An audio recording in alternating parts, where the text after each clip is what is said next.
जीतेगो मोदी और मोदी ने वोट देंगे अपने। मोदी ने कह दे नारनौल गाड़ी डटाओ, निजाम पर डटे सर नारनौल जोरासी क्यों ना डटे। बीजेपी के वोट है। बीजेपी का वोट है शुरू से। आगे बीजेपी है, यहाँ तो जन्म लिया जब से ही बीजेपी को देते आए हैं और बीजेपी को ही देंगे। मोदी घर घर मोदी है जी। अच्छा, घर घर मोदी। हाँ जी। फर्स्ट टाइम वोटर भी सब बीजेपी। हाँ, अच्छा, आप फर्स्ट टाइम वोटर हैं। हाँ जी। अब की बार पहली बार वोट करेंगे। BJP, vote for Modi and BJP. अच्छा, वोट फॉर मोदी, हर हर मोदी, घर घर मोदी। हर हर मोदी। भारत के प्रधानमंत्री को देहाती औरत कहते थे और अब बीजेपी की सरकार आई है तो आदरणीय मोदी जी का तो वर्चस्व बहुत बड़ा है जी। तो देश का मान सम्मान बढ़ा, इसीलिए भी यदि हम बीजेपी की बात करें, इन 10 सालों के अंदर उन्होंने जो काम किया है वो विदेशों तक उसकी चर्चा है। कमलेश सैनी जी भी है ना विधायिका बनेंगी और उसी के लिए आज बीजेपी में भी आ गई हैं और पूरा जोर शोर लगा रखा है कि विधानसभा में वोट मिले। किसान जो आंदोलन कर रहे थे मेरे हिसाब से ओरिजिनल किसान नहीं थे। पर आरोप लगता है कि अग्निवीर जैसी योजनाएं ले आए और इससे रोजगार खत्म कर दिया, क्या कहेंगे? मेरे हिसाब से तो अग्निवीर बहुत अच्छी स्कीम है। सारा का सारा राष्ट्र भगत है, सारा गांव नहीं, इस हिंदुस्तान की बड़ी आबादी राष्ट्रीय सोच की है। थोड़े बहुत लोग होते हैं जो राष्ट्र विरोधी हैं जी। ये वोट सारा राष्ट्र के नाम पर जाएगा। गांव जोरासी के अंदर हम मौजूद हैं। लोकसभा जो चुनाव है वो जोर शोर पे हैं और यहाँ पर अभी चौधरी धर्मवीर जी जो निवर्तमान सांसद है वो यहाँ पर अपने समर्थकों कार्यकर्ताओं के साथ आए थे। अभी जनसभा जो है चुनावी वो ख़त्म हो चुकी है। हम एक बार प्रयास करेंगे कि आपसे उनकी बातचीत करवाई जाए। आप बने रहिए हमारे साथ इंडिया न्यूज़ पॉइंट पर। अगर वो सिद्धांतों से समझौता करते हैं निश्चित रूप से माननीय चौधरी धर्मवीर सिंह जी और उनके साथ हमारे पंचायती मंत्री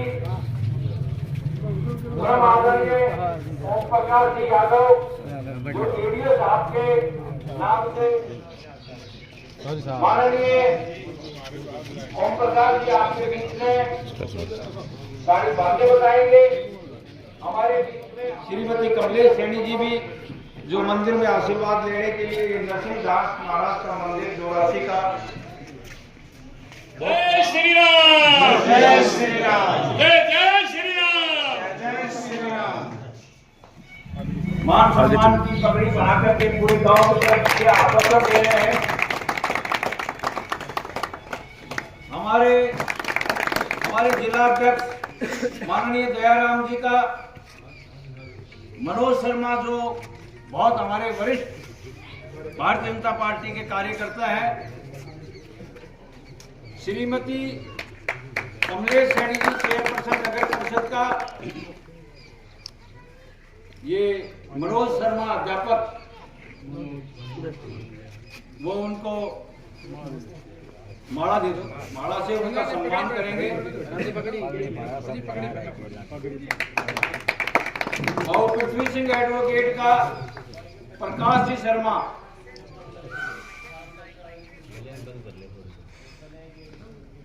पगड़ी पहना करके जय श्री राम, जय जय श्री राम। भांडी साहब नंबरदार साहब फुल बटा फुल काम से 90%। जय श्री राम। नहीं होगा सो नहीं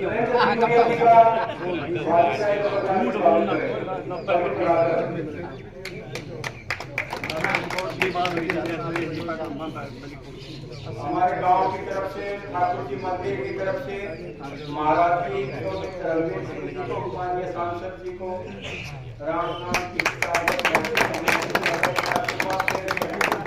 कोई कौन रोक सके, भगवान की कृपा है। आपको जानकारी है कि ब्राह्मणों का फुल बटा फुल आशीर्वाद। जी, आज यहाँ पर आए गाँव वालों ने पगड़ी पहनाकर सम्मानित किया और 90% की वोटिंग की कह रहे हैं। नहीं, ये सारा का सारा राष्ट्र भगत है, सारा गांव नहीं, इस हिंदुस्तान की बड़ी आबादी राष्ट्रीय सोच की है। थोड़े बहुत लोग होते हैं जो राष्ट्र विरोधी हैं जी।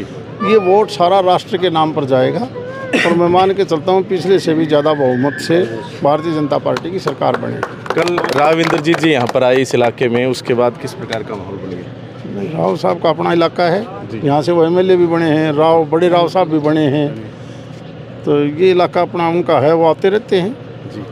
पहले अभी जैसे स्टार प्रचारक के कह लें इनको, साथ में अब मोदी जी की भी रैली है, कब है, वो कहाँ 23 है, तारीख क्या की रैली है महेंद्रगढ़ के अंदर, अच्छा शायद पाली यूनिवर्सिटी के आसपास कहीं जगह होगी। जी, तो अभी मतलब वो डेट डिसाइड है, लेकिन डेट 23 नारनौल विधानसभा क्षेत्र में जैसे हर रोज घूम ही रहे, आज चौधरी साहब यहाँ पर आए, कैसा समर्थन मिलता दिखाई पड़ रहा है? नहीं, बहुत बढ़िया है। जिस प्रकार से आप देख भी रहे हैं, हर गांव में जा रहे हैं तो लोगों में उत्साह है, और हम तो यही मान के चल रहे हैं और लोगों से वोट की अपील करने के लिए जा रहे हैं। बड़ा अच्छा रिस्पांस मिल रहा है, युवाओं में भी, बुजुर्गों में भी। कहते हैं कि कमलेश सैनी जी भी है ना विधायिका बनेंगी, और उसी के लिए आज बीजेपी में भी आ गई हैं और पूरा जोर शोर लगा रखा है कि विधानसभा में वोट मिले। नहीं जी, वो तो सब बात की बात है, वो तो संगठन पे डिपेंड करता है कि चुनाव लड़वाना या नहीं लड़वाना। जी, अभी तो हम लोकसभा के तैयारी में जुटे हुए हैं जी, और मोदी जी को लाना है, धर्मवीर जी को लाना है। अच्छा, नगर पालिका में कई बार चर्चाएं चलती रहती है, कुछ विकास कार्य हैं, शहर इंतजार कर रहे हैं, क्या कहेंगे? बिल्कुल विकास कार्य होंगे, वह आचार संहिता के बाद आपको नजर आएंगे, काम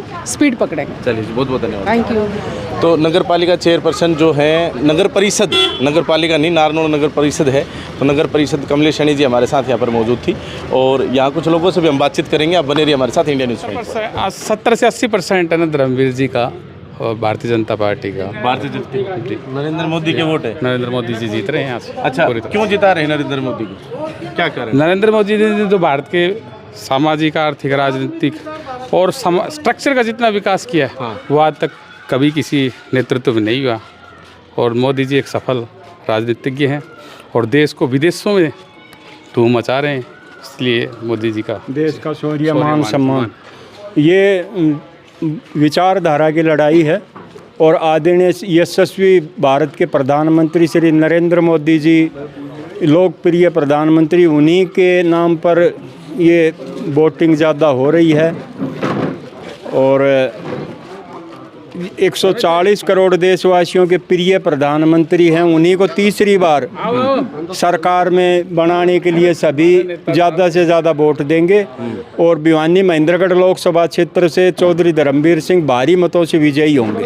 अच्छा, अपने इस गांव के अंदर कितने वोट हैं? हमारे गांव में तो 90% वोट बीजेपी के ही हैं, अगर मैं मानूं तो। आंकड़ों में देखें तो वोट कितने? आंकड़ों में तो 1630 के लगभग वोट हैं। कितनी हो जाती है? पोलिंग हो जाती है 1300 साढ़े 1300 साढ़े 1300 हो जाती है। तो उसमें कोई कुछ एक वोटों की तो कह नहीं सकते, बाकी ज़्यादातर वोट बीजेपी के ही हैं। तो बीजेपी के विकास कार्यों की अगर चर्चा करें तो आने वाले 10 साल में बीजेपी ने ऐतिहासिक विकास कार्य किए हैं। जो बीते 10 साल, हाँ, बीते 10 साल में अगर देश का मान सम्मान की तरफ देखें तो भी बीजेपी बहुत, विदेशों में बीजेपी ने नाम कमाया है। बीजेपी की विदेश नीति बहुत अच्छी है। पहले भारत को कोई भी जाते थे तो एक शक की निगाहों से देखते थे, अब हमें एक आदर की निगाहों से देखते हैं। अमेरिका, इंग्लैंड जहाँ भी जाते हैं भारतीय तो बहुत ही मान सम्मान की दृष्टि से देखते हैं। सेना का भी मान सम्मान बढ़ाया है। पहले बीजेपी की कांग्रेस की सरकार में एक भारत के प्रधानमंत्री को देहाती औरत कहते थे, और अब बीजेपी की सरकार आई है तो आदरणीय मोदी जी का तो वर्चस्व बहुत बढ़ा है जी, तो देश का मान सम्मान बढ़ा, इसीलिए बीजेपी को हम वोट दे रहे हैं। और सवाल करना चाहूँगा, जैसे ये बातें हो गई प्रधानमंत्री नरेंद्र मोदी से संबंधित, लेकिन कई बार विपक्ष का आरोप रहता है कि स्थानीय जो अपने जो शहर हैं उनमें क्या इंफ्रास्ट्रक्चर लेवल पर विकास हुआ, ये सब बताएं। देखो, विपक्ष के पास कोई मुद्दा नहीं है कि भाई वो अगर सही तरीके से कोई बात बताएं। जैसे नारनौल में 10 साल पहले कोई विकास नहीं था, जगह जगह पानी कीचड़ रहता था, नालियाँ भी नहीं थी, और ये सीनियर सेकेंडरी के सामने हमने देखा था बचपन से कभी भी कोई रोड नाम की चीज़ नहीं थी। बीजेपी आने के बाद नारनौल का भी विकास हुआ है, बाहर का भी विकास हुआ, साथ साथ राजमार्ग नेशनल हाईवे से नारनौल को जोड़ा है। अगर किसानों की दृष्टि से देखें तो पानी की बहुत जल स्तर ऊंचा आया है, नहर आ रही हैं। ये एक बड़ी समस्या थी पहले, पानी जो है, पानी की बड़ी समस्या थी। पानी की जो बहुत समस्या थी, पलायन की नौबत आ रही थी। बीजेपी आने के बाद दक्षिण हरियाणा को ज़्यादा पानी दिलवाया, उधर जो बेईमानी से पानी ले रहे थे उधर सेम की समस्या आ रही थी, उस पानी को बीजेपी ने इधर दिलवाया है, हमारे साथ न्याय किया है। तो जो नहरें जो अब हर 15वें दिन आ रही हैं और कम से कम 10 दिन महीने में नहर आती हैं, तो उससे हमारा पानी जल स्तर ऊँचा आया है। जो हमारे ट्यूबवेल बोरवेल कुएं जो बंद पड़े थे उनमें पानी का जल स्तर आया है और हमारी खेती भी बढ़ी है, पैदावार बढ़ी है, तो उससे भी हमारा जीवन यापन थोड़ा सा खुशहाल हुआ है। बीजेपी का यही कारण है। विकास की दृष्टि से देखो तो विकास भी बहुत किया है जी। कोई भी एंगल ऐसा नहीं है, कोई भी जगह ऐसी नहीं है जहां बीजेपी ने विकास नहीं किया। एक बार चौधरी धर्मवीर जी के ऊपर आरोप लगते हैं कि ये थोड़ा सा कम आते हैं। देखो सांसद का जो कार्य क्षेत्र होता है जी, वो ये तो होता नहीं है कि भाई छोटी छोटी समस्याओं से लोग कहें कि भाई हमारी नाली नहीं बनी, हमारा ये नहीं हुआ। सांसद जी का जो कार्य क्षेत्र होता है, जैसे यहाँ हमारे यहाँ कोरियावास जो हॉस्पिटल आई है, नेशनल हाईवे बने हैं, हब बना है, इनमें जो भी इनका कार्य क्षेत्र हुआ वो इन्होंने किया है भरपूर, हमारा विकास करवाया है। हम युवाओं के मुद्दे को ले लेते हैं। जैसे इसमें कई बार आरोप लगता है कि अग्निवीर जैसी योजनाएं ले आए और इससे रोजगार खत्म कर दिया, क्या कहेंगे? मेरे हिसाब से तो अग्निवीर बहुत अच्छी स्कीम है, क्योंकि विदेशों में भी जो विकसित जो राष्ट्र हैं उनमें अग्निवीर चल रही है। तो मेरे हिसाब से तो अग्निवीर बहुत अच्छी स्कीम है, लेकिन अब ये अगर इसमें कुछ चेंजिंग का कोई अगर होगा तो पिछली बार शायद मोदी जी ने भी कहा है कि भाई इसमें कुछ इम्प्रूवमेंट करेंगे, कुछ बदलाव करेंगे, इसमें कुछ बदलाव। हाँ। बाकी और नौकरियां हैं यहाँ पर, मिली नहीं मिली? देखो नौकरी है, बगैर खर्ची बगैर पर्ची नौकरी मिल रही है, सभी को ईमानदारी से नौकरी मिल रही है। हमारे गांव के जो बच्चे हैं जो नौकरी लगे हैं उन्होंने 1 रुपया नहीं दिया। कांग्रेस सरकार में इधर आ जाओ, कांग्रेस सरकार में पहले नौकरियां बिकती थी, लिस्ट लगती थी भाई, जाता है और हाँ, जेल वगैरह भी हाँ, कांग्रेस सरकार में नौकरियां बिकती थी भाई। चपड़ासी का ये रेट है, हरियाणा पुलिस के SI का ये रेट है, DSP का ये रेट है, तो वहाँ नौकरियाँ बिकती थी। बीजेपी के सरकार में 1 रुपया अगर किसी का लगा हो नौकरी में, 1 रुपया किसी का लगा हो तो वो बताएं कि भाई मैंने 1 रुपया दिया और मुझे नौकरी मिली जी। तो सबसे बड़ा अचीवमेंट तो ये है। ये ठीक है, मतलब आप कहते हैं कि रोड बने, जल था, हाँ, वो कम था, वो अब जल सिंचाई वाला हो गया और साथ में नौकरियां भी मिली, नौकरियां मिली, मुद्दे आपने और विदेश मतलब विदेश नीति बहुत अच्छी। और मैं एक किसान हूँ, मैं एक लार्ज स्केल का किसान हूँ, तो मेरी भी ज़िंदगी काफ़ी सफल हुई है। जैसे कोई भी स्कीमें हैं उसमें ट्रांसपेरेंसी आई है। किसानों ने तो आंदोलन किया है इस विषय पर। वो किसान जो आंदोलन कर रहे थे मेरे हिसाब से ओरिजिनल किसान नहीं थे जी। बाकी MSP के मामले में देखें तो MSP भी दे रही है। अभी सरसों का 1-1 दाना गवर्नमेंट ने खरीदा है जी। बाजरे की फसल में बाजरा खरीदा था, मेरे जितना भी बाजरा हुआ था वो मैंने 1-1 दाना बाजरा का बेचा, सरसों भी बेची।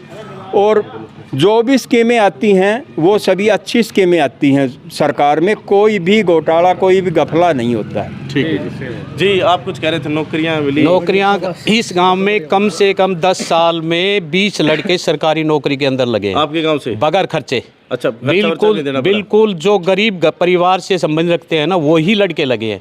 आज कांग्रेस के राज में अगर वो नौकरी लगे तो कम से कम 50 लाख रिश्वत है, और वो आज बगैर खर्ची 1-1 रुपया भी नहीं लगे जिसके बगैर नौकरियों के लिए। हाँ जी, एक लेक्चरर लगा है, डॉक्टर लगा है, JE लगे हैं, और ये D ग्रुप में भी लगे हैं, और छोटी मोटी नौकरी बहुत लगी है। पहले इस तरह की नौकरी कोई नौकरी नहीं थी इसमें। अच्छा, नौकरी नहीं थी? कोई नौकरी नहीं, जिसके पास पैसे हों वही नौकरी लगता था, मगर वैसे गरीब परिवार से कोई नौकरी नहीं। अच्छा, ये किसानों वाले विषय पर कुछ कह रहे थे? उसका तो देखो जी, उसका नहीं पता जी। अच्छा, उसका नहीं पता। आज भारद्वाज जी क्या कहेंगे? आज यहाँ चौधरी साहब आए और वोटों की अपील करके गए। मैं सिर्फ ऐसा कहना चाहूँगा कि हमारा जो गाँव है शुरू से ही विकास के मुद्दे पर वोट देता है। मतलब बहुत से लीडर आए गए, लेकिन हमारे गांव का जो रूटीन रहा है वो एक ऐसे व्यक्तित्व को चुनते हैं जिनका क्षेत्र के अंदर या देश के अंदर बहुत बढ़िया योगदान रहता है। यदि हम बीजेपी की बात करें, इन 10 सालों के अंदर उन्होंने जो काम किया है वो विदेशों तक उसकी चर्चा है। यदि बात करें हम एजुकेशन की, तो एजुकेशन में बीजेपी सरकार ने 4 चांद लगा दिए हैं। आज हम मून पे भी पहुंच चुके हैं। सबसे बड़ी उपलब्धि रही है धारा 370 को हटाना। धारा 370 मतलब एक नासूर था हमारे देश के लिए, और बीजेपी सरकार ने उसको निकाल के फेंक दिया। और आज हम सुकून चैन से देश के अंदर रह रहे हैं, इसका रीज़न यही है। दूसरा, एक हमारे देश का सबसे बड़ा मुद्दा था राम मंदिर, और राम मंदिर जो हमारे आस्था का मंदिर है और उसका जो फैसला आया है उसे पूरा सनातन मतलब बहुत फ़क्र महसूस कर रहा है, और उसके पीछे पूरा का पूरा हाथ बीजेपी सरकार का है, नरेंद्र मोदी का है।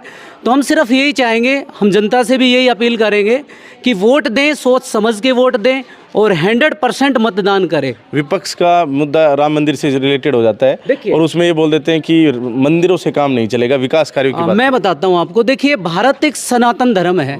भारत क्या है? एक हिंदू राष्ट्र है। हिंदू का मतलब क्या होता है? हिंदू का मतलब एक धर्म नहीं है, महजब नहीं है। हिंदू का मतलब है सभी कम्युनिटी को साथ लेके चलने वाला है।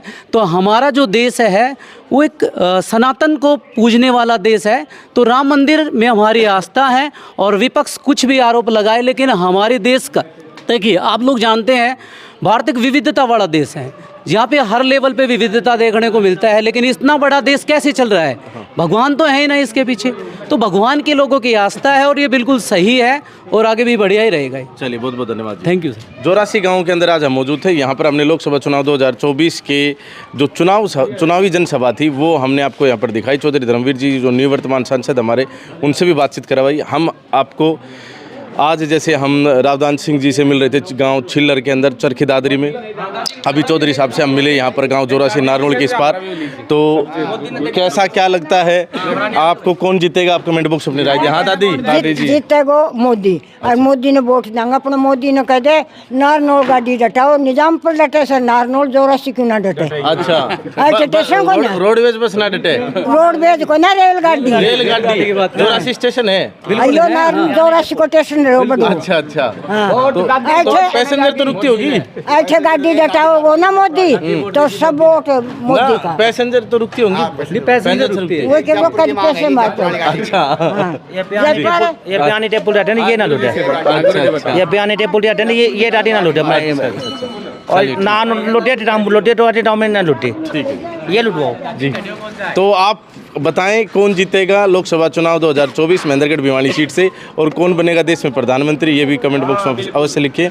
बाकी वीडियो को ज़्यादा से ज़्यादा शेयर करें ताकि ज़्यादा से ज़्यादा लोगों तक पहुंच सके। और इंडिया न्यूज़ पॉइंट को इतना प्यार करने के लिए दिल की गहराई से बहुत बहुत धन्यवाद। जय हिंद, जय भारत।